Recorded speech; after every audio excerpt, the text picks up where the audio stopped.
Polak, je pense qu'il m'appelait tous les 2 jours. Ça a duré 6 mois. Hein. C'était pas pendant 1 mois qu'il m'a appelé. Pendant 6 mois, il m'appelait tous les 2 jours. Il m'a fait livrer à l'hôpital une maquette à monter d'un fusil à pompe. Les vainqueurs, les crèves, les vainqueurs racontent l'histoire.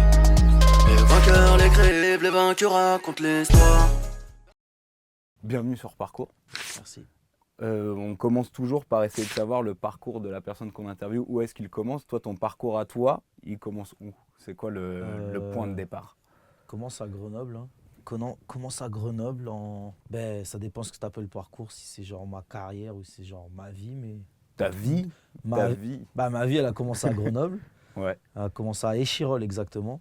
J'ai eu une enfance classique, tu vois. Genre, je vais pas te mentir. Je faisais pas trop chier mes parents. Et ouais, c'est ça, en vrai, c'est enfance classique. Mes parents, ils sont toujours battus pour que leurs enfants... Je veux dire, on a ni vécu dans la misère, ni j'ai jamais eu une cuillère d'or dans la bouche. Donc, mes parents, ils se sont toujours battus pour que nous, on puisse avoir accès à tout ce qu'on avait besoin, tu vois.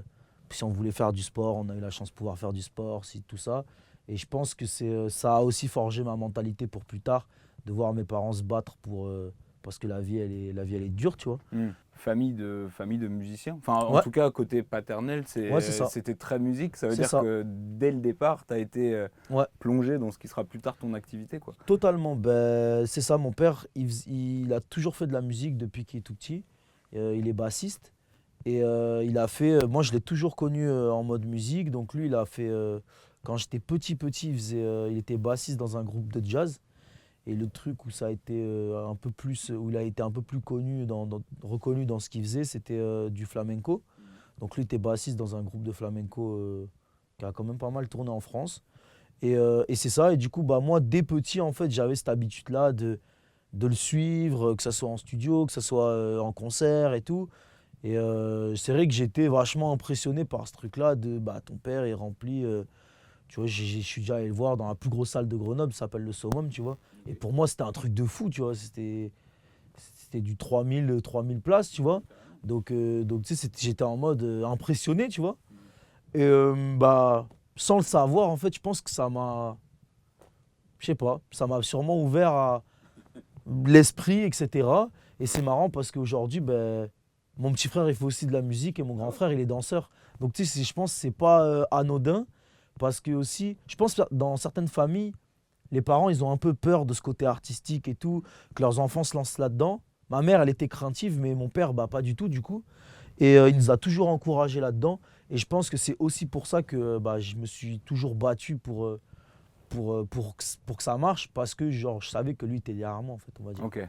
Donc, ouais, famille de musiciens. Donc ça, c'est l'héritage parental, entre guillemets. C'est ça. Et après, donc, tu arrives au collège et là vient la découverte Découverte du rap. Ouais. Je découvre le On est rap. en quelle année à peu près quand Putain, je suis trop nul en année, mais putain, je à sais. la louche. C'était il y a... j'écoute, j'ai 29 ans Voilà. et j'étais au collège, donc je sais pas. Tu devais en avoir 14. Voilà, c'est ça, 14 donc, ans. c'était Donc, tu vois, ça faisait il y a 15 ans à peu près, tu vois. 15 ans, parfait. Il y a 15 ans, qui c'est que je découvre en premier? Je sais pas, mais je sais qui j'ai beaucoup écouté. Quand j'ai commencé à écouter du rap, j'ai beaucoup écouté Salif. Ouais. C'est un des premiers gars qui m'a vraiment marqué parce que au début, c'était les mots. Moi, c'était vraiment les mots et je trouvais que Salif, je sais pas, il rappait quelque chose qui me parlait, tu vois. Et après, je sais que j'ai beaucoup écouté Youssoupha pendant une période et après, j'ai découvert Booba. Enfin, je pense que je connaissais Booba, mais quand je me suis pris Booba, en fait, à ce moment-là, je me suis replongé lunatique et tout. Et là, ça m'a matrixé, en fait. Ok. Et après, beaucoup de Rof. À l'époque, Rof, c'était la base, tu vois. Donc beaucoup de Rof. Ouais, c'est ça. Rof, Booba, Salif. Dans cette espèce d'apprentissage que tu fais du rap, tu passes rapidement d'auditeur à acteur ou c'est-à-dire directement dès que tu en écoutes, tu te mets à te dire tiens. Non, pas du tout. En vrai, tu vois, j'ai commencé à en écouter, c'est ça, 13-14 ans. Et j'ai commencé le rap à 17-18 ans. Ok. Donc tu vois, j'ai commencé au lycée et non, ça m'a jamais traversé l'esprit avant de faire de la musique. Je faisais du piano, J'ai fait 4 ans de piano, j'ai fait du solfège et tout. Mon sens des mélodies et tout, je pense que c'est grandement... Enfin, le piano, ça a beaucoup aidé en fait. Sans le savoir, le solfège, le piano, comprendre la logique de la musique et tout. Aujourd'hui, au piano, je suis nul. J'ai quasiment tout oublié. Mais par contre, ça m'a développé une certaine logique dans mon cerveau que je pense que d'autres n'ont pas parce qu'ils n'ont pas eu la chance de faire ça, tu vois. Donc c'est ça. Ouais, T'as c'est ces bases quand même encore, c'est-à-dire Ouais, un de peu fou. scolaire de cet Totalement. accord-là, il va avec cet accord-là, mineur, majeur, tout ça. Exactement, je sais Ok. ce que c'est ça, je sais ce que c'est une harmo, un truc, comment on fait une harmo, tu vois. Et ça, c'est des trucs qu'en vrai, tu peux apprendre sur le tas, mais moi, je les avais direct, tu vois. Ça a été quoi le déclic pour passer justement, Me comme mettre on à la disait, musique, ouais. c'est que j'avais un pote à moi dans ma classe en première, si je dis pas de bêtises, qui était fan de rap de fou. Et lui, c'était fanatique de Lunatic, je m'en rappelle. Et en fait, tous les midis, il mangeait chez moi. Et je sais pas, mon frère, il avait acheté le jeu, putain, ça s'appelait Get on Da Mic. C'était un jeu de Play 1 et tu pouvais brancher un micro, ou Play 2. Tu pouvais brancher un micro et c'était un karaoké de rap. Mais c'était que des trucs américains, tu vois. Et en fait, moi, un jour, je me suis dit, mais ce micro USB là, peut-être qu'il marche sur mon ordi. Puis je l'ai branché et ça marchait. Du coup, j'ai téléchargé un logiciel qui s'appelait Mixcraft et je me suis dit, vas-y, tu sais quoi, je vais essayer, tu vois. J'ai essayé, j'étais très nul, mais j'étais moins nul que mes potes. On avait essayé à 3, puis j'étais moins nul que mes potes. Et du coup, à ce moment-là, j'ai commencé en groupe. J'ai commencé avec ces deux gars-là, tu vois. Et Le je nom sais du pas. groupe. De quoi? Le nom du groupe. Le nom du groupe, c'était l'Industrie 38. Voilà. Mon gars C'était Grenoble. la rue. Putain. Mais ouais, c'est ça. C'est L'Industrie 38. Et on a L'indu- commencé ensemble. L'industrie ou l'industrie? L'Industrie. Ah, pardon, il y a Encore un mieux, triple mais jeu qu'est-ce de que tu mots, crois? pardon. Non, Eh mais oui, qu'est-ce que tu important. crois? Pour tous les Et, gens qui veulent fouiller sur les C'est skyblogs ça. et tout. Non, il n'y a plus rien. Mais j'ai commencé sur Skyblog. Et ouais, c'est ça. Et du coup, on a commencé ensemble. Et rapidement, eux, ils s'en foutaient. Tu sais, ils faisaient comme ça. Mais par contre, moi, je me suis pris au jeu. Et moi, je suis un gars, genre, quand je me mets dans un truc, j'ai l'impression que je suis obligé de finir. C'est comme si je vais me mettre dans un jeu vidéo, si je le finis pas, c'est la honte, tu vois. Et en fait, je sais pas pourquoi, mais bizarrement, j'avais l'impression que je pouvais plus arrêter. Si j'avais commencé, j'avais mis un truc sur internet, je me suis affiché pour moi. Tu vois? Genre les gens, ils ont vu ma gueule en train de rapper. J'ai pas le choix de devenir fort et de montrer à tous ces gens-là que je suis fort. Tu vois? Donc en fait, ça a pris du temps avant que je maîtrise mon truc. Mais en fait, rapidement, j'ai commencé à m'enregistrer tout seul. Donc j'étais dans ma chambre, je faisais mes maquettes, je m'enregistrais. Et voilà, c'est ça. Et puis j'ai commencé, au début, c'était très rap. J'étais beaucoup influencé par la Section d'Assaut. C'était l'époque Section d'Assaut, en fait, quand j'ai commencé à rapper. Et j'étais vraiment influencé Lefa. C'était vraiment Lefa qui m'a beaucoup influencé. Tu sais, c'est les freestyles qu'il faisait et tout. Et je sais pas, je kiffais trop ça. Donc, Les assonances, les allitérations, exactement. les trucs. Et c'est marrant, je l'ai déjà raconté, mais Lefa, le premier texte de rap que j'ai écrit, j'avais pris un texte de Lefa, puis j'avais remplacé les mots en gardant le même flow que lui, pour essayer de comprendre sa mécanique, pourquoi justement il avait fait rimer ça avec ça en A, B, B, A, etc. Tu vois, essayer de comprendre ça. Et c'est ça, j'ai commencé comme ça. Et après, c'est avec le temps, tu vois, que eux ils ont arrêté. Rapidement, tu vois, ouais, mes potes, au bout de 1 an, tu vois, au bout de 1 an, ils ont arrêté, ils ont lâché le truc. Mais bizarrement, moi, je kiffais ça. Et je me suis dit, vas-y, pourquoi pas envoyer un truc tout seul, tu vois, voir c'est comment de rapper tout seul. Parce que jusqu'à présent, j'enregistrais mes potes, on faisait un couplet chacun. Et c'était comme ça, tu vois. Mais du coup, regarde, c'est simple. J'avais 17 ans quand j'ai commencé. À 18, 19 ans, j'étais tout seul. C'était à 10 ans. Ok. C'était à 10 ans, ouais, c'est ça. Ok. Exactement. Ouais, donc on est en pleine période, l'apogée, Exactement. l'école des points vitaux. C'est exactement ça. Ok. C'était à ce moment-là, il y a 10 ans, voilà, c'est ça. Je me mets à rapper tout seul. Et là, je rappe beaucoup dans ma chambre. Je suis chez ma mère.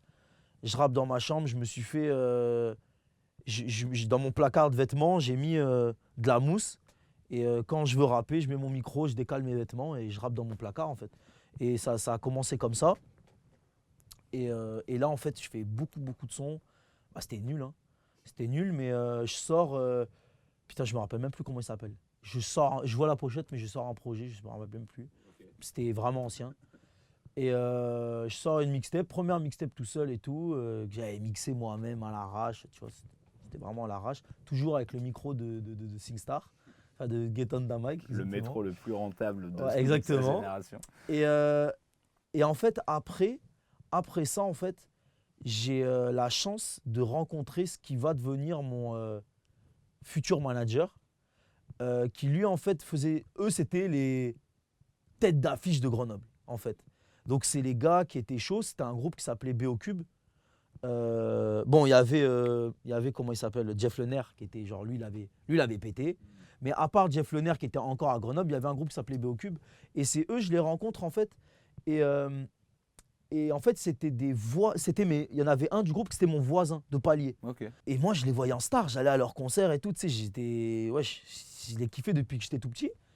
Et en fait, lui, un jour, il me dit hey, viens me faire écouter ce que tu fais. Je sais que tu fais de la musique et tout. Viens me faire écouter. Puis, il m'amène dans leur studio. Ils avaient un petit local à Grenoble. Et il m'amène dans leur studio. Je leur fais écouter. Puis, les gars, je sais pas, ils kiffent. Bah, j'étais nul, mais ils kiffent. Et du coup, ils me disent bah, écoute, si tu veux, ici, c'est chez toi. Tu viens quand tu veux. On te fait des clés. Tu gères l'ordi. Et tu gères le truc. Et en fait, il y a un des gars du groupe qui s'appelait Chaos XL. Lui, c'était un peu le couteau suisse de leur groupe. Il est graphiste, il est ingé son, il est beatmaker.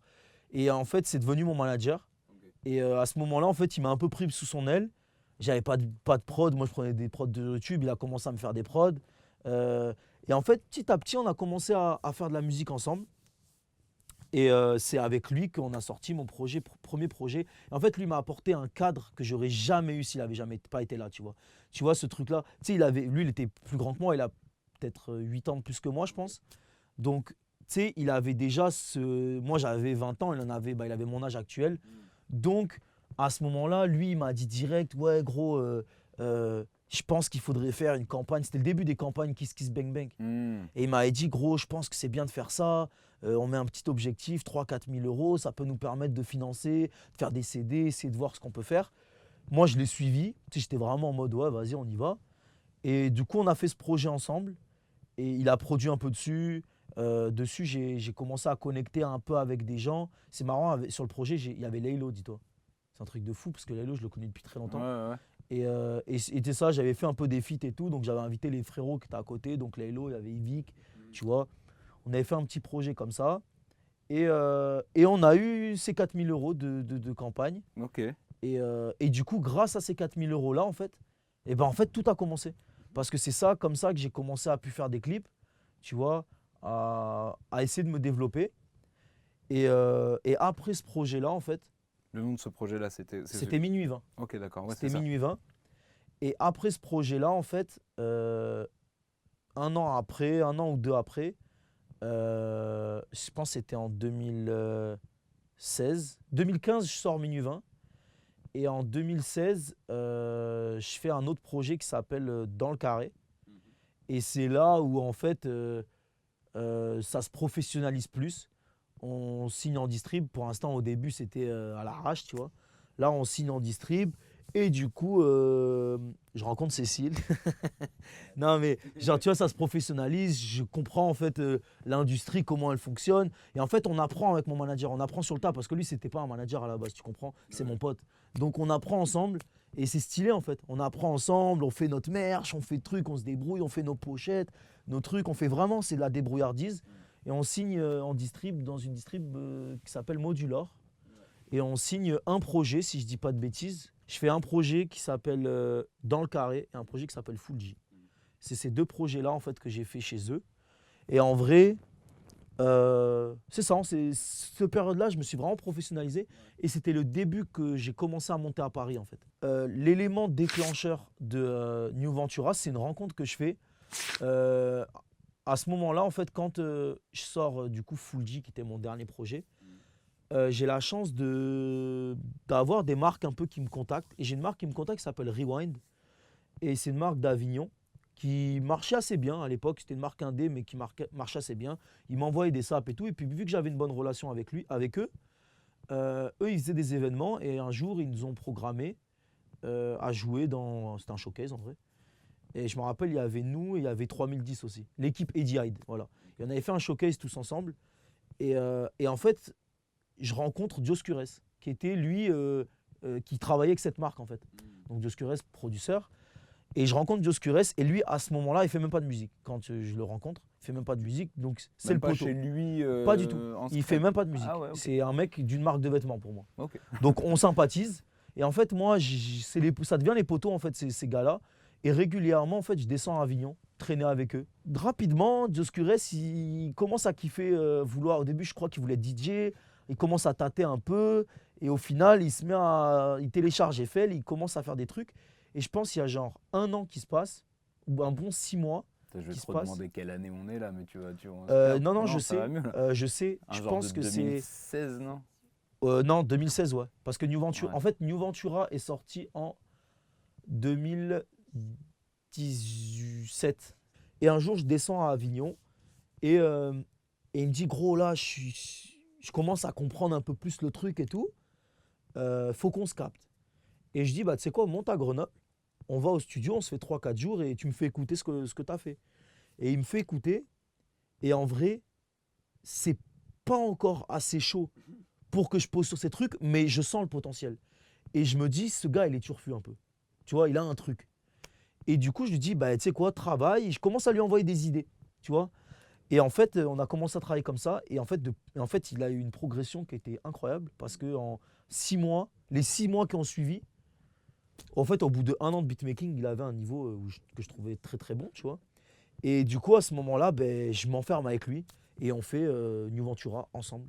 Et du coup, on a cette idée-là de son latino, que à ce moment-là, ça se fait pas du tout, tu vois. Genre, dis-toi qu'à ce moment-là, quand tu fais du latino, quand je sors Camila, on me parle, la seule ref latino qu'on a en France, c'est Roca. On sort Camila, et Camila est le premier succès, entre guillemets. En fait, c'est le premier million que je fais dans ma vie. Et en fait, c'est quand on le sort qu'on se dit, OK, il y a un truc à faire. Et à ce moment-là, on se met vraiment sur ce truc-là et on cherche à faire du son latino, on cherche des samples. Je me rappelle, j'ai même écouté on voulait sampler Mon Daron et tout. Genre, tu sais, on était dans une matrix, on Ouais, s'est t'es dit, allé à fond. on va essayer de revenir avec ce truc-là parce que moi, j'avais tout de suite ce truc-là je veux pas faire la même musique que les autres. T'as quelle vision avec le recul de toute cette période-là, justement, où t'enchaînes les projets, où Ben, t'as ce statut d'abord de rookie, puis après quand même d'artiste qu'on commence à voir dans le paysage et tout ça, machin? en vrai, tu sais quoi, je trouve 1 million d'erreurs à tout ce que j'ai fait, mais c'est un peu cliché, mais je regrette vraiment rien parce que ces erreurs-là, aujourd'hui, elles m'ont beaucoup servi. Et c'est ça, tout est un bagage. Et en vrai, cette période-là, New Ventura, c'est ce qui m'a vraiment fait comprendre que je voulais vivre de ça. Et que ça, j'ai vraiment kiffé faire New Ventura, tu vois. C'était vraiment une expérience, moi et mon pote. Et on fait de la musique et on verra. Puis, en fait, j'ai trop aimé ce truc-là on est enfermés tous les deux, on ne sait pas comment sera demain. Et du coup, je ne suis pas devenu Booba après ça. Mais comme tu dis, j'ai commencé à installer un petit peu mon nom, tu vois. Et ce simple fait de me dire, putain, on n'a pas bossé pour rien, j'ai trop kiffé en fait. Ouais. Et ça m'a trop motivé. Et du coup, bah, c'est ça. Et du coup, après, on est passé à la suite. Et la suite, c'est un projet qui s'appelle Rose, qui est le dernier projet de Tortoise, du coup. Et du coup, c'est ça, on a fait un projet qui s'appelle Rose. Sur New Ventura, j'ai pas été déçu, mais t'espères toujours que ça marchera plus que ça, tu comprends? Et en vrai, aujourd'hui, avec du recul, je trouve que ça a bien marché par rapport à ce qu'on avait proposé, tu vois. Mais t'espères toujours plus. Et en fait, je pense que j'ai pas eu la bonne gamberge après New Ventura.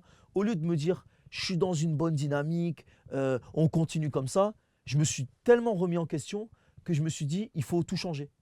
Je me suis dit, je me suis dit, ah non, bah, on n'a pas fait les bons choix au niveau de la musique, je te parle. Hein. On n'a pas fait les bons choix au niveau de la musique, je vais m'essayer à d'autres trucs. En fait, je savais faire plein de trucs et je voulais tout faire. Pour moi, c'est le principal problème de Tortoise et c'est peut-être pour ça que Tortoise, ça n'a pas pris vraiment. Pour moi, c'est parce que j'ai toujours voulu faire plein de trucs. Donc, c'est-à-dire que tu pouvais quand tu cliquais play sur Tortoise, ça pouvait être un track comme Camila de Trap Latine. Ça pouvait être du rap comme Brillant, où je vais être en mode c'est de rap, du rap, tu vois. Un son d'après, ça peut être une espèce de petite zumba, tu vois, comme on avait fait à l'époque, Fake Love, Le Temps d'une nuit, des sons comme ça. Puis après, sur un autre son, on pouvait faire du Magic Jordan en mode Blue Magic. Et en fait, le problème, c'est que c'est frais, mais tu perds les gens. Ouais. Tu vois, tu perds les gens à faire ça. En fait, les 3 dernières années, là, je me mets à chercher une équipe et je fais un peu de son. Pas tant que ça, parce que en fait, je me dis que tant que j'ai pas trouvé une nouvelle équipe avec des beatmakers, des gars et tout, je vais pas avoir ma couleur, ça va pas me plaire. Je veux pas faire les mêmes erreurs que sur Rose. Donc, je veux retrouver en fait cette alchimie que j'ai avec Dioscures, que lui, il avait arrêté la musique et tout. Je veux retrouver cette alchimie-là avec quelqu'un d'autre, tu vois. Et ça prend du temps, tu vois, de trouver les bonnes personnes. Donc, je fais des tests, je fais des sessions à droite, à gauche avec des beatmakers, etc. Et ça donne rien jusqu'à ce que je rencontre Danny, qui est devenu par la suite mon éditeur. Okay. Et en fait, lui, il est manager de beatmakers. Okay. Et il est éditeur aussi, donc il a signé en édition des beatmakers. Et du coup, à ce moment-là, lui, en fait, moi, le truc, comment il me rencontre, il me contacte déjà à l'époque de New Ventura, il m'avait envoyé un mail. On s'était rencontrés et son associé, c'est DST, donc The Danger, le producteur. Et on s'était déjà rencontrés à l'époque, justement, entre New Ventura et la sortie de Rose. On s'était rencontrés, on avait fait un rendez-vous, on avait écouté du son, je l'avais fait écouter Rose, ils avaient trop kiffé et tout. Et à ce moment-là, on ne travaille pas ensemble, mais on se connaît, on s'apprécie, et c'est ça. Et en fait, à ce moment-là, en fait, c'est ça le tournant, c'est que tout part de Isolt. Alors pourquoi? Il y a des gens qui sont name droppés au fur et à mesure comme ça. Tout part de Isolt. En fait, le truc, c'est que à ce moment-là, je suis toujours tout seul. Et je m'en rappelle, Isolt m'appelle. Elle, c'est pas Isolt de maintenant. Elle n'a pas sorti Corps, mais elle travaille. C'était peut-être 6 mois ou 1 an qu'elle sortait les trucs, le Corps, le son qu'il a fait péter. Et elle m'appelle pour un featuring. Genre featuring Tortoise, Isolt, tu vois. Moi, je suis pas chaud. Je suis pas chaud. Et c'est à ce moment-là, j'avais pas de manager, mais en gros, j'ai toujours travaillé avec Owen Steele, qui était mon réal de clip, et depuis très longtemps. Et en fait, même si c'était pas mon manager à ce moment-là, c'était exactement, il m'aidait. Puis je vais au studio et on fait un son qu'au final on n'a jamais sorti. Mais de là, en fait, elle me dit, je kiffe comment t'as écrit, t'as été rapide, etc. Reviens, elle me dit, je suis en séminaire en ce moment. Est-ce que tu peux revenir demain? J'ai mon auteur qui devait venir et qui est pas là. Est-ce que tu as déjà écrit pour quelqu'un? Je dis non. Puis elle me dit, ok, bah, ça te chauffe? Je dis, bah, pourquoi pas, on peut essayer, tu vois. À ce moment-là, tu n'avais jamais écrit pour personne. Jamais rien. J'avais travaillé avec Yvick, mais bon, c'était mon frérot, c'était différent. C'est-à-dire que W était déjà sorti. W était déjà sorti, mais sur W, j'ai rien écrit. Non. Sur W, j'ai fait de la réal et j'ai fait de la DA. Okay. Tu vois, j'ai rien écrit. Tu n'avais pas top liné. J'avais peut-être aidé sur des petites tops, mais même, je sais même pas. Pour de vrai, je sais même pas. Tu vois, il y avait peut-être des ambiances à moi dans des sons et tout, mais tu sais, c'était plus de la réal et de la DA sur W. Et mais du coup, ce jour-là, je viens au studio et il y avait, je me rappelle, j'étais avec 29, le producteur. Et exactement. Okay, et en fait, on fait un piano-voix et je kiffe en fait. J'écris pour une meuf, jamais fait ça. Et elle me trouve bon en plus dans ce truc-là. Une semaine après, elle m'appelle, elle me dit, est-ce que tu es à Paris? Je dis ouais. Elle me dit, gros, viens au studio. Je vais au studio, il y a Angèle. Je me dis, what? Tu sais, Angèle, c'était le prime de Angèle, là. C'était le moment où elle sort son premier album. C'était abusé. Et puis là, je vois Angèle, je dis, wesh. Et elle me dit, bah, il y a Angèle qui va poser sur le son que tu as fait. Premier son de ma vie. Okay. Je me dis, wesh. Le son n'est jamais sorti. Mais du coup, expérience de fou. Je me retrouve avec Angèle. En plus, Angèle est vachement à l'écoute de ce que je peux proposer et tout. Tu sais, on fait des trucs, elle se met derrière le piano. Et en fait, je kiffe ce truc-là. Je me dis, wesh. Et je me rappelle, quand je suis sorti de cette session, j'ai appelé mon ancien manager et je lui ai dit, gros, je viens de vivre un truc de ouf. Je crois que je kiffe ce truc-là, tu vois. Et il m'a dit, bah vas-y. Et en fait, sans le savoir, à ce moment-là, en fait, le son, il était vraiment fort. Je ne sais pas pourquoi il n'est pas sorti, mais en tout cas, il était vraiment fort. Et en fait, tu sais comment ça se passe? Les maisons de disques sont toujours au courant de tout. Ouais. Puis ils sont au courant qu'il y a un son de Angèle et Isole qui a été enregistré et que c'est Tortos qui a écrit. Tu vois. Et de là, en fait, j'ai plein de rendez-vous pour signer. Et moi, j'ai fait Signé en juste tant que quoi, du coup en édition, exactement, ouais. pour le travail de top liner, auteur, tu vois. Moi, à ce moment-là, je dis, wesh les gars, du calme, j'ai juste fait un son, je vais pas signer, on se revoit plus tard, tu vois. Mais par contre, je kiffe ce truc-là, et en fait, ça se goupille parfaitement, parce que c'est le moment où, justement, je suis pas sur un projet, je me cherche, et je me dis, c'est peut-être le meilleur moment pour tester des trucs. Et à ce moment-là, c'est parfait parce que Yvick commence l'album le dernier album, MVP. Voilà. Et du coup, là, par contre, il me dit, gros, je veux qu'on step up sur le projet. Je veux que ça se ressente. Donc là, j'ai besoin de toi. Du coup, c'est vrai que, en fait, je voulais te reprendre un moment parce que tu as droppé de manière anodine, je sors mon premier projet, donc je ne sais plus la date parce que. Et dessus, il y a Yvick et il y a Laylo. Bon, bah, Laylo, à la limite, on en parlera plus tard, mais bon, déjà, bravo.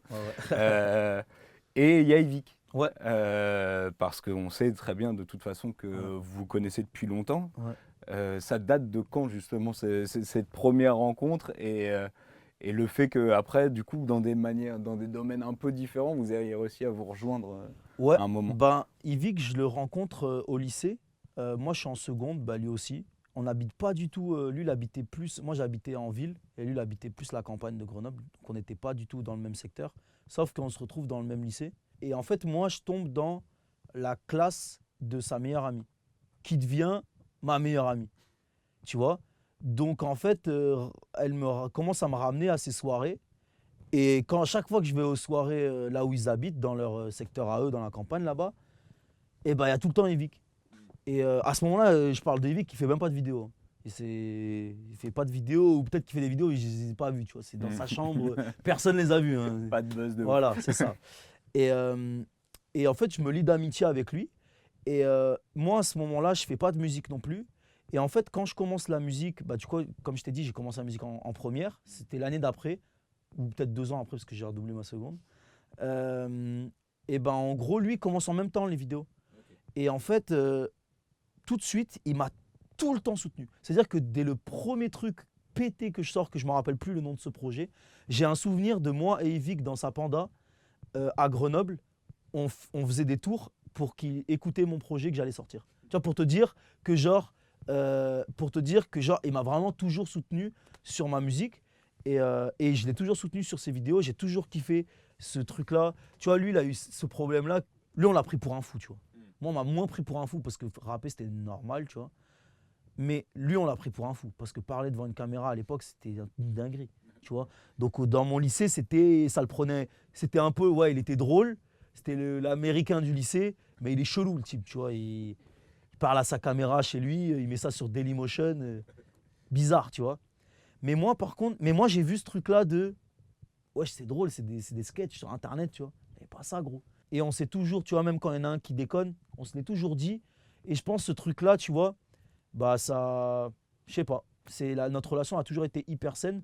Et c'est pour ça qu'en fait, jusqu'à aujourd'hui, il est là. Et que en fait, même si aujourd'hui, il est plus présent sur mes projets, ben en vrai, il connaît tous les sons avant que ça sorte. On se fait écouter. Je leur conseille, les gars, vous en pensez quoi de ça? Et est-ce que, même là encore, il n'y a pas longtemps, je leur ai envoyé 2 sons et j'aurais dit lequel je devrais clipper, tu vois.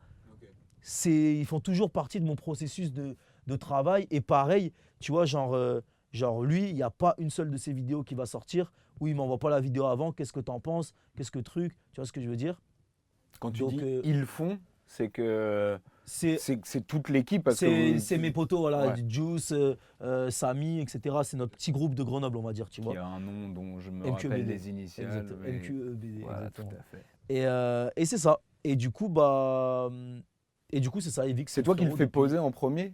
Parce que non, quand tu dis alors sache que Yvick faisait du son bien avant moi. Ok. Ouais, Yvick faisait du son depuis le collège. Il avait, putain, comment il s'appelait? Wesh, il a des sons de fou.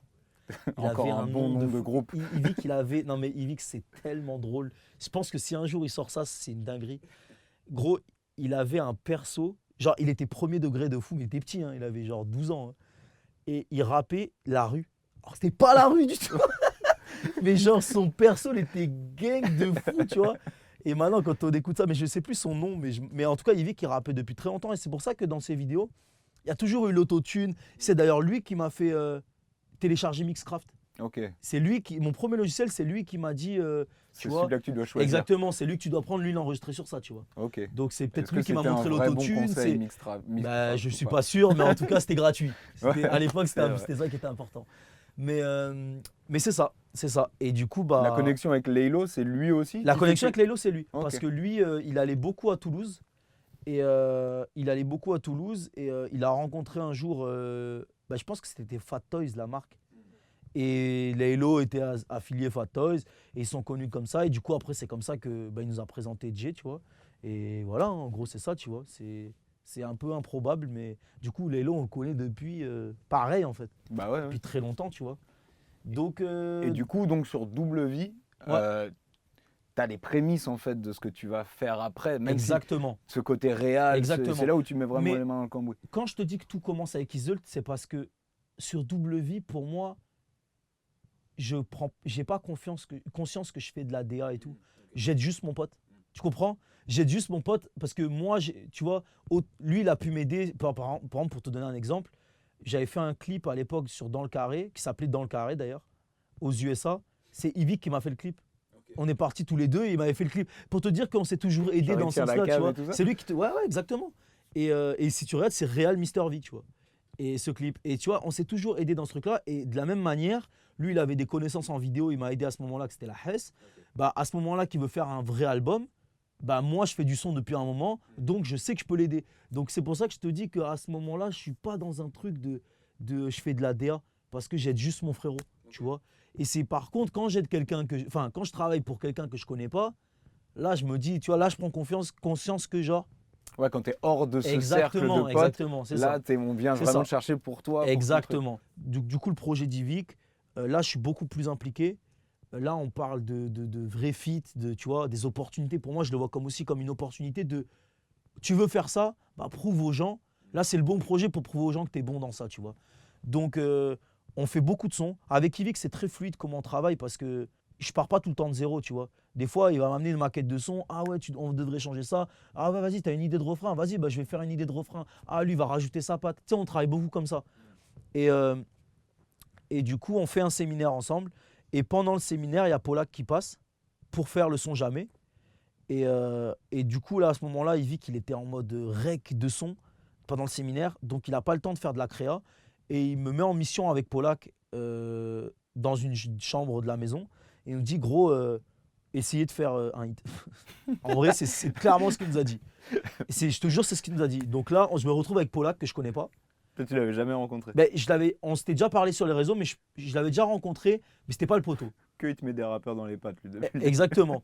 Et en fait, à ce moment-là, j'ai déjà rencontré Polak, on se connaît, mais c'est pas le frérot. On commence à bosser et en fait, le feeling, il passe de fou. Et c'est quand je bosse avec Polak que je me dis, putain, ouais, je kiffe vraiment ce truc-là, tu vois. Et du coup, on fait ça, on fait le truc, on propose à Yvick un début de son, il kiffe. Au final, on termine le son tous les trois. Et bah après, c'est ça. Après, on fait un feat avec Dossé, pareil. Je travaille sur le son. Je travaille sur le son avec Jul. Et Quand je fais tu plein d'autres travailles sons. dessus, c'est en qualité de quoi? Du coup, top line, tu Top proposes line, des trucs, écriture, plein de t'écris trucs. aussi, ouais. Mais à chaque fois, tu vois, c'est jamais. Tu vois, par exemple, le son avec Jul, il y a une partie, c'est une top line d'Yvick, une partie, c'est une top line. Tu sais, c'est un mélange de nos idées, tu vois. Tu sais, avec Yvick, on n'est pas dans le calcul de. Tu sais, c'est genre, faisons le meilleur son possible. Si à ce moment-là, c'est moi qui ai le refrain, c'est moi qui ai le refrain. Si c'est lui qui a le refrain, c'est lui qui a le refrain, tu vois. Mais en gros, c'est ça. Tous les feats deviennent certifiés. Avec Polak, le son, il devient diamant. Donc, tu sais, c'est genre, vrai succès pour moi. Et à ce moment-là, j'ai de la chance parce que Polak. Ah oui, et ce que j'ai pas précisé, c'est qu'en parallèle, moi, je suis toujours en mode, je veux pas abandonner ma carrière d'artiste, tu vois. C'est ça que j'allais te demander. Donc, à ce moment-là, je commence à travailler avec les producteurs de Dany, que je t'avais expliqué tout à l'heure. Et c'est avec eux, pareil, on part en séminaire et en parallèle de mes top lines, je commence à créer une alchimie avec ces gars-là. Donc, en vrai, le plus gros, c'est DST et Unfazed. C'est les deux gros acteurs de ma nouvelle carrière, on va dire. Et c'est ça. Et du coup, après. À ce moment-là, ouais, dans ta tête, toi, il n'est pas question d'abandonner Non, l'un jamais. pour continuer l'autre. Jamais. Moi, dans ma tête, je me suis toujours considéré comme un artiste. Et même quand je me présente à un séminaire et tout, je ne suis pas un producteur. Je suis un artiste, tu comprends? Et c'est important. Et je pense que aussi, ben on en parlera après, mais je pense que c'est aussi ça qui a fait que j'ai une relation qui est très spéciale avec les artistes avec lesquels je travaille, même quand je ne les connais pas, parce qu'ils savent que je suis artiste. Tu vois, genre quand je vais travailler, là j'étais en séminaire, je ne sais pas, avec SCH, SCH sait que je suis un artiste, tu Ouais. comprends? Donc, Il connaît ton genre, nom, il connaît ton exactement. travail, machin. Donc Ouais. le truc, c'est que, tu sais, il y a c'est pas un respect, parce qu'il respecte même les producteurs, tu vois, mais il sait que je sais pas juste faire une top line. Tout ça pour dire qu'à la fin de MVP, c'est le moment où PLK commence à travailler sur son album sur ENA. Et PLK a jamais travaillé avec un top liner de sa vie. Et là, il me dit, gros, pars en séminaire avec moi, je veux essayer. Il m'a dit, je te garantis rien. Je sais pas comment ça se passait, j'ai jamais travaillé avec un top liner, mais ça s'est tellement bien passé avec Yvick que essayons. Et je pars avec lui, et gros, là, ça devient le frérot. Là, ça devient le frérot, connexion de fou. Ça devient le frérot. C'est les fameuses vidéos où on vous voit faire des barbecues dans le sud de la France. Non, et que ça a l'air ça vachement c'était bien. en Espagne chez Enima. Mais Ok. ça c'est un autre truc. Mais en tout cas, ça devient mon frérot. Et justement, aujourd'hui, bah, là en ce moment où je te parle, je dors chez lui par exemple. J'étais avec lui il y a 1 heure. Et en fait, lui il m'a vraiment donné une belle opportunité. C'est qu'en fait, la chance que, enfin, le truc c'est que jusqu'à présent, j'avais tous les sons que j'avais fait, c'était avec Yvick. Et du coup, parce que le Angèle Isole n'était pas sorti. Et du coup, tout ce que j'avais sorti, c'était des trucs avec mon poteau, tu vois. Mais j'avais jamais travaillé avec un artiste que je ne connaissais pas. Tu comprends? Un autre gars extérieur à ma vie. Puis là, c'est la première fois. Et je me rappelle, en fait, le tournant de ma carrière en tant que producteur, le tournant, ça a été le confinement. Parce que le confinement, je me retrouve chez moi, avec mon studio. Et j'ai pas de. Je sais pas quoi faire. Et du coup, je me dis, bah, je vais faire du son. Et c'est le moment où Polak, il est vraiment sur son projet. Et c'est le moment où Polak est vraiment le poteau. Et du coup, on joue tous les jours à la play ensemble. Et en fait, c'est con, mais en fait, ça a débloqué des sons, de jouer ensemble et de Vous parler étiez tous les jours. confinés, Voilà, on était au casque ensemble, on ok. jouait à la play. Ok. Et en fait, on discutait en jouant, tu vois. Et déjà, on s'est lié d'amitié comme ça aussi. Mais en plus, ça a débloqué des situations. Par exemple, un jour, j'étais avec lui, je me rappelle, j'étais avec lui en train de jouer à la play. Et là, il était genre 5 h du matin. Et il me dit, gros, c'est la merde, c'est bientôt le ramadan. Niska fait le ramadan. Il faut que je rende l'album avant. Enfin, il faut que je rende l'album pendant le ramadan. Il faut que je fasse le son avec Niska. Gros, j'arrive pas à trouver un refrain. On a un couplet chacun. On a genre 24 heures pour finir le son. Il me dit, gros, essaie. J'ai essayé des refrains, ça marche pas et tout. À 5 h du matin, j'éteins la play, je me mets sur le truc. Il me donne une opportunité de fou. Boum, on fait, on sait jamais.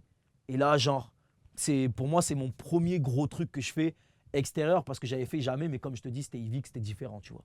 Là, c'est vraiment Niska PLK, tu vois ce que je veux dire. Pour moi, c'est big, tu comprends.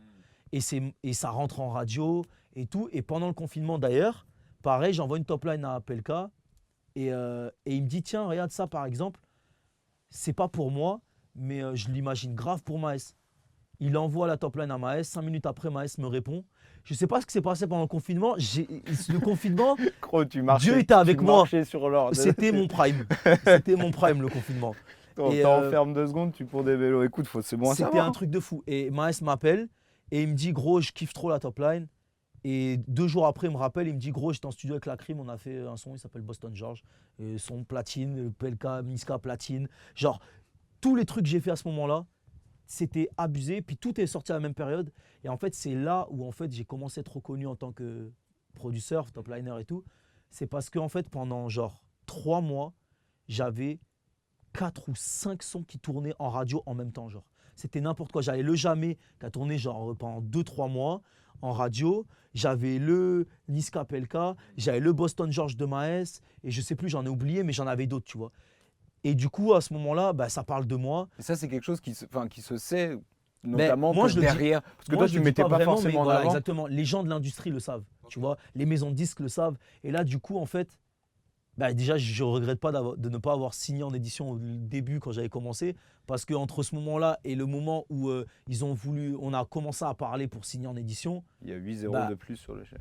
je ne sais pas si à 8-0, mais en tout cas, il y a des certifications et tout. Donc, à ce moment-là, on parle plus, on parle vraiment concrètement, tu vois, exactement. Mon catalogue, il commence à se remplir. J'ai 10 sons avec, dans l'album d'Yvick qui marche aussi. Donc, tu sais, c'est plus pareil, tu vois. Et du coup, à ce moment-là, j'y vais vraiment. Tu vois, quand on m'avait proposé de signer en édition au début, même moi, j'étais en mode, ben, les gars, je sais pas si vraiment je veux faire ça et tout. À ce moment-là, quand là, on revient me voir, là, je sais que là, c'est mon truc, tu vois. Là, c'est mon rinté et je veux être le meilleur dans ça, tu vois. Donc on parlait de la pop, on sait que dans la pop, la top line c'est un peu démocratisé, le fait d'être auteur aussi. Ouais. Dans le rap, la top line et le fait d'écrire aussi parfois pour d'autres rappeurs, c'est un peu plus confidentiel encore, même si ça tend à se démocratiser. Comment toi ça se passe justement au studio avec les mecs pour manager les égos, les trucs, les machins? Ouais. Ben, en vrai, ça se passe très bien. Parce que, comme je te dis, moi, je suis un artiste, ils le savent. Mais moi, j'oublie jamais que quand je vais à un séminaire, par exemple, pour un artiste, je vais pour un artiste, je travaille pour un artiste. C'est-à-dire que demain, je te donne un exemple simple, demain, je vais faire un refrain pour un artiste. Si pour moi, c'est le meilleur refrain du monde, je vais le voir, je mets play et il n'aime pas, et il veut que je fasse un truc rien à voir, je dois respecter son choix. Tu comprends? C'est lui, c'est son album, c'est sa vision. Tu comprends? Moi, je suis juste là pour retransmettre sa vision, tu vois, le mieux possible. Même si pour moi, je fais un truc moins bien, mais si ça lui plaît, mission accomplie, tu comprends? Donc c'est pour ça qu'en fait, il n'y a pas une histoire d'ego parce que déjà, à partir du moment où un artiste accepte qu'un autre artiste vienne l'aider, c'est que déjà, il n'a pas trop d'ego. Enfin, tu vois, son ego n'est pas surdimensionné, tu Ouais, vois. Donc c'est pas déjà, un en vrai, excès d'ego. exactement, il a Ouais. fait un pas vers moi. Donc moi, j'ai juste à, tu vois, travailler et essayer de lui faire le meilleur truc possible, tu vois. Et tu sais, je vais te dire un truc. Moi, ça a beaucoup fait du bien à mon ego de travailler avec des autres. Parce que tu vois, on a un truc que les rappeurs ne disent jamais et que, par exemple, j'aurais jamais dit dans une autre interview il y a 5 ans. C'est que, tu sais, on ne se partage pas entre rappeurs. Genre, quand tu connais pas un gars, là, tu vas pas mettre un son d'un gars que tu connais pas dans ta story, tu comprends? C'est rare. Aujourd'hui, je m'en fous. Si je kiffe un son, parce qu'en fait, ça m'a ouvert l'esprit de travailler avec des gens, travailler avec d'autres artistes. Aujourd'hui, si je kiffe ta musique, je m'en fous, je partage, ça me fait plaisir, tu comprends? Et j'attends rien en retour. Et en fait, ça m'a vraiment développé aussi, tu vois, moi, ma façon de voir les choses et tout, je suis moins aigri. Et aussi, un autre truc, c'est que le fait d'avoir eu des titres qui ont fonctionné avec d'autres artistes, ça m'a aussi donné beaucoup de confiance en moi et je me suis rendu compte que, en fait, c'est la première fois de ma vie où je sais à ce moment-là que, ok, là, je sais que je suis fait pour ce truc-là.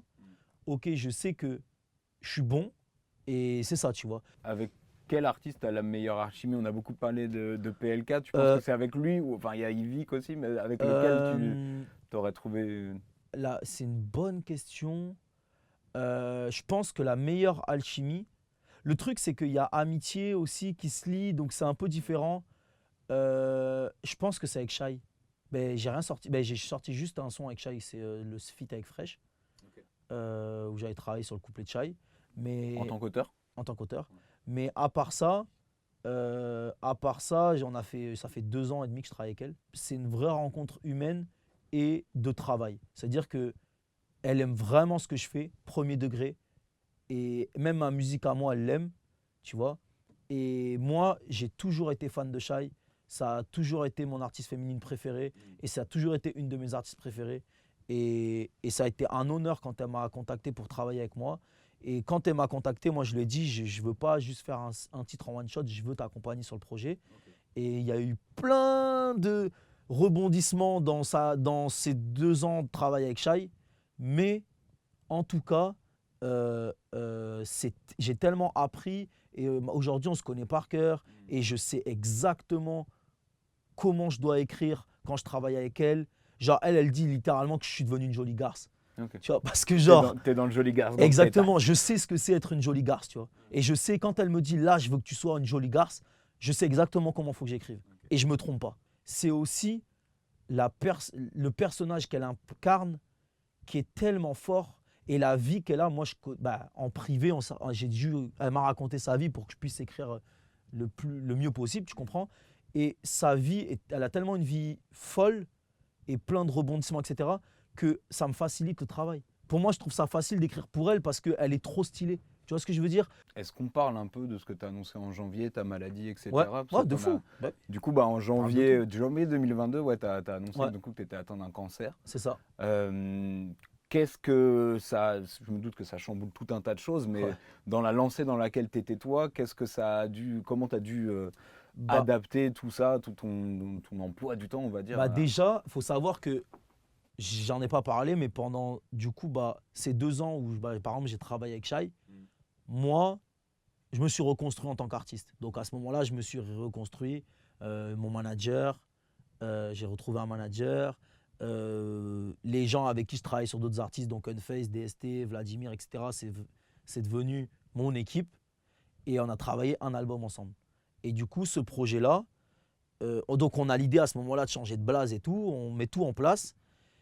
Ah, Et l'idée, elle naît avant. Alors, l'idée, enfin, de elle naît Carmen, pendant le processus de création Ok. de l'album. C'est pas un truc qui était... Ça, c'était prévu avant même que je tombe malade, hein. D'accord. C'était déjà prévu. Et en fait, on finit Sans Diamant, donc le projet. On finit Sans Diamant. Et une semaine après l'écoute des masters, j'apprends que je tombe malade. Donc là, comme tu dis, ça chamboule tout. Parce que nous, on a mis en place des trucs. On était sur le point de signer un contrat et tout. Du coup, tout tombe à l'eau, en fait. Et moi, je dis aux gars, les gars, moi, à ce moment-là, je ne sais pas combien de temps ça a duré. Je dis aux gars, les gars, j'ai pas le choix, je dois tout mettre de côté. Pour moi, à ce moment-là, il n'est pas question d'en parler au public. Je dis, les gars, je vais me retirer. Je ne sais pas combien de temps. Et après, du coup, s'en vient une période, la période de maladie, tu vois. Donc ça, c'est une période qui était...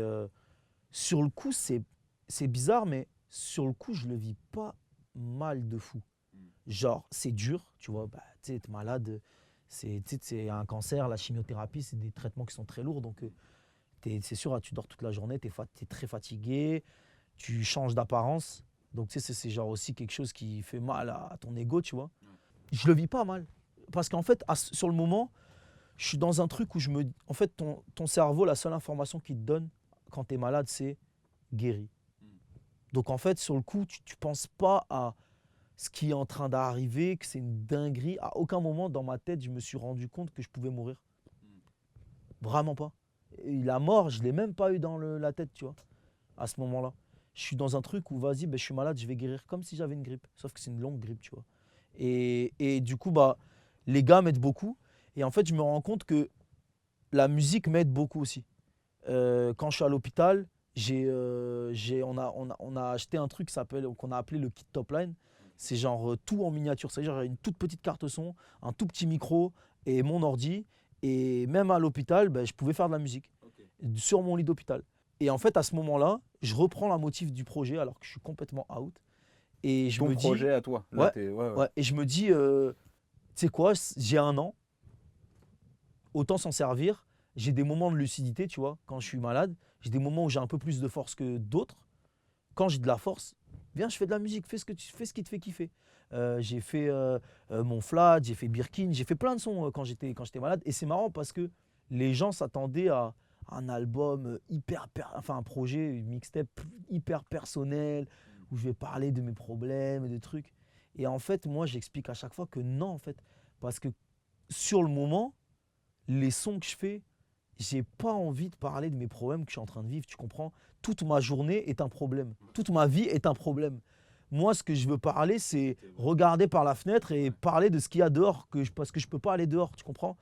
Donc, c'est pour ça qu'aussi ce projet s'appelle Sans Diamant et que je parle de tout ce qui me fait kiffer, de tout même mon côté superficiel que je peux avoir, etc. Les sapes, le truc, parce que sur le moment, c'est ça qui me faisait kiffer, c'est ça qui me manquait, de pouvoir aller, je dis n'importe quoi, faire les magasins avec mes potes, trucs, tu pouvoir partir en vacances, aller à Montréal, tu vois, et c'est de ça en fait. Au final, moi, je parle de ma vie, donc sur le moment, c'est de ça que j'ai envie de parler.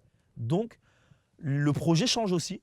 Pendant toute ma période de maladie et tout, Polak, ça a été un des gars qui a été le plus là pour moi, si ce n'est le gars qui a été plus là pour moi, à part ma famille. Il s'est rasé la tête, et même pas que ça.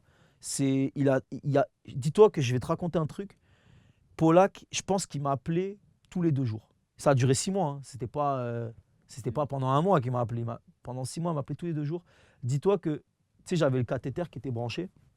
Donc, je ne pouvais pas trop utiliser, je ne pouvais pas faire des grands mouvements et tout. Donc, ce que je pouvais faire, c'était jouer à la play. Ou je ne pouvais pas faire des trucs de fou là. Il m'a fait livrer à l'hôpital une maquette à monter d'un fusil à pompe. Pour te dire à quel point il était soucieux de comment j'allais et il fallait que je m'amuse, il fallait me divertir. Il m'a fait ça et donc j'ai monté ma petite maquette de fusil à pompe qui est dans mon salon maintenant. Et j'ai une maquette en bois de fusil à pompe et c'est Paula qui me l'a envoyé quand j'étais à l'hôpital. Et c'est trop fou parce que, genre, tu vois, c'est pour te dire, et c'est comme ça que tu te rends compte que tu as vraiment des amis. Tu vois, oui, j'ai pas beaucoup d'amis dans la musique parce que bon, c'est du business, etc. Même si tu crées des affinités et tout. Mais lui, c'est vraiment mon ami. Parce que c'est dans les moments un peu compliqués que tu te rends compte de la valeur des gens et de comment aussi ils t'estiment. Et là, je me suis rendu compte que je pensais même pas en fait qu'ils m'estimaient autant que ça, tu vois. Quand on m'apprend que je guéris, c'est peut-être 6-7 mois, tu vois, après, on décide de boucler le projet. Donc, on se met à mixer les nouveaux sons qu'on a fait pendant que j'étais malade et de refaire une tracklist qui est celle qu'on a aujourd'hui, tu vois. À ce moment-là, on se dit, nous, on ne veut pas jouer, notre stratégie, ça à aucun moment, c'est de jouer sur la maladie et tout. Déjà, moi, à la base, je ne veux pas l'annoncer que je suis malade. Ouais. Je ne voulais pas l'annoncer. Le truc, c'est que à Grenoble, c'est petit et les gens commencent à le savoir. Tu sais, j'ai changé d'apparence là, même si à le masque, les gens me reconnaissent mes yeux, etc. Et je commence à avoir des trucs sur Twitter qui ne me plaisent pas. Et je me dis, j'ai pas le choix d'en parler avec mes mots, sinon ça va être n'importe quoi qui va être raconté. Donc je me suis dit, je vais en parler. Et au final, ça m'a fait beaucoup de bien d'en parler. J'ai eu beaucoup de soutien de tout le monde, de rappeurs, du public et tout. Ça m'a beaucoup aidé pendant la période où j'étais à l'hôpital. Et c'est ça. Et du coup, après, on a préparé le retour. Et le retour, on s'est dit, comment revenir ? On s'est dit, on ne peut pas renvoyer du son comme ça. Tu sais, j'ai fait une vidéo Instagram pour dire que j'étais plus malade. Mais faisons ça d'une manière genre plus stylée et faisons de ça le point de départ de ma nouvelle carrière, tu vois. Genre, comme tu as dit, renaissance, on cache rien, on est honnête, authenticité. Tu vois, comme tu as dit, moi, je m'en fous de montrer ma tête chauve, tu vois. Je l'assume entièrement et on part de là. Et après, on verra où ça nous mène. Mais en tout cas, c'était important pour nous de marquer ce truc-là. Et c'est pour ça qu'on a fait cette vidéo, pour expliquer aussi aux gens pourquoi je changeais de nom. Et c'est ça. Aujourd'hui, du coup, tu es sur les deux fronts. Tu es sur le front de producer encore. Et du coup, tu repars, comme tu disais, toi, tu n'as jamais arrêté d'être artiste, etc. Mais là, du coup, tu réassumes entièrement cette casquette d'artiste. Là, 2023, en gros, ça va être ça. C'est ça. Mais ma priorité, ça a toujours été le côté artiste. Tout le temps. Même quand j'avais plein de placements, ça a toujours été le côté artiste, tu vois. Ça, je ne vais pas te le cacher. Je ne cherche pas à placer plus que ça. Donc, si j'ai une opportunité demain, par exemple, en ce moment, Paula, qui est sur son album, hier, j'étais chez lui, vas-y, viens, on bosse, tu vois ce que je veux dire. Dans quoi tu t'éclates le plus, top line ou écriture pour les autres Ça dépend de l'artiste. Okay. Ça dépend de l'artiste.